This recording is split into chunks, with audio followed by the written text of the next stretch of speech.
So if you're already an owner of the Denon DJ SE, LC players, any particular combination, one of each, two of each, 1 and 2, and the X1850 mixer, or any other mixer for that matter, and you want to play with Serato Stems, obviously we know we can't directly on the player standalone mode. Hopefully that will come in the future.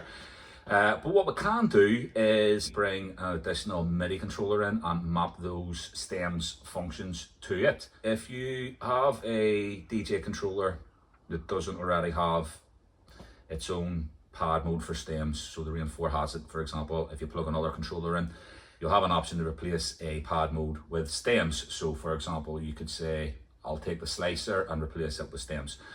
Now, we can't necessarily do that here with this configuration because Serato is pretty much being driven by the mixer.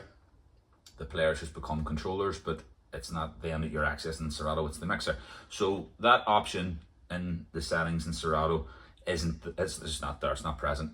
So what can we do? We could MIDI map the pads on the Denon players themselves, which I tried. And yes, it works, but the problem is it's global. So we'll have, our hot cue loop roll slicer. And if I map the very first pad of the slicer and I flick back over to hot cue, it's still going to be mapped to whatever I've done here. So enter the Reloop Neon. In my opinion, the best and most practical way to go about MIDI mapping stems, because it's just the general layout of it. It's one small, affordable MIDI controller, and you can move between decks 1, 2, 3, and 4 independently, meaning we can map the stems per deck to each of these buttons here. So I've already went ahead and MIDI mapped the 8 stem buttons here on deck 1 and deck 2. So I'll go ahead and do now as well, just to let you see how simple this process is. We'll map decks 3 and 4, or just one of them, just to show you that workflow. And yeah, if you are a Serato user and have this particular type of setup, then you can get busy with Serato Stems in a really, really good way. Let's check it out. So just before we take a deeper dive into the stems setup configuration, here is USB out of the X1850 mixer directly into the Mac, and then the 2 SCs, USBs out of those into a hub, and then the LCs are being fed into the SCs, which powers them. When you turn it on, it'll say which decks you want to be which in terms of the Serato configuration. So just press 1, press 2. Buttons laid up here, I want that to be deck 3 because it's 1, 2, 3, 4, and same again, press the button over there. Simple.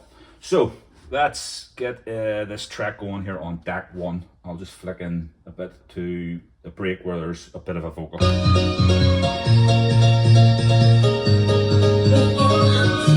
Okay, so I'm just going to hit the breaker pad to isolate the vocal. Getting ready for the best time in your life. Getting hot. Getting ready for the best time.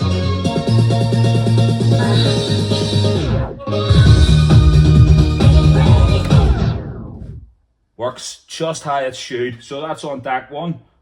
Flick it to deck 2. Oh, and by the way, we have multiple pad modes with the Reloop Neon. For me, it's that one. You want to pick and choose which pad mode you want to MIDI map, basically. And we'll move to deck 2. Play it here. So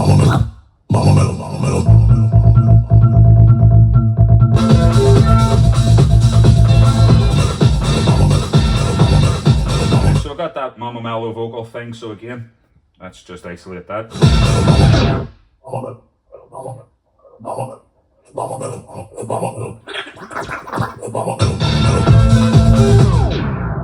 So that's decks 1 and 2 covered, and again we've got 3 and 4, so 3 and 4, so it's on hot cue mode at the moment. So we'll go to deck 3, which is this one. Change the pad mode, go up the MIDI here inside of Serato, and I'm just going to map the 8 functions here to the corresponding 8 pads on the Reloop Neon. So click, press, click first, press, There we go.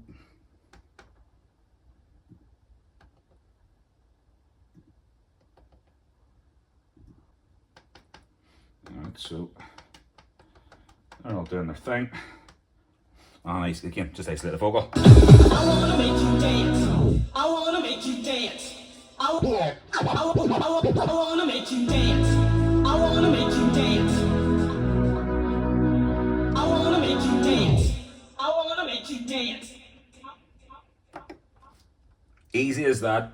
So just have that sitting nicely and you can crack away, MIDI map up to 4 individual players inside of Serato and have full independent control, and that just powers off USB directly to your laptop.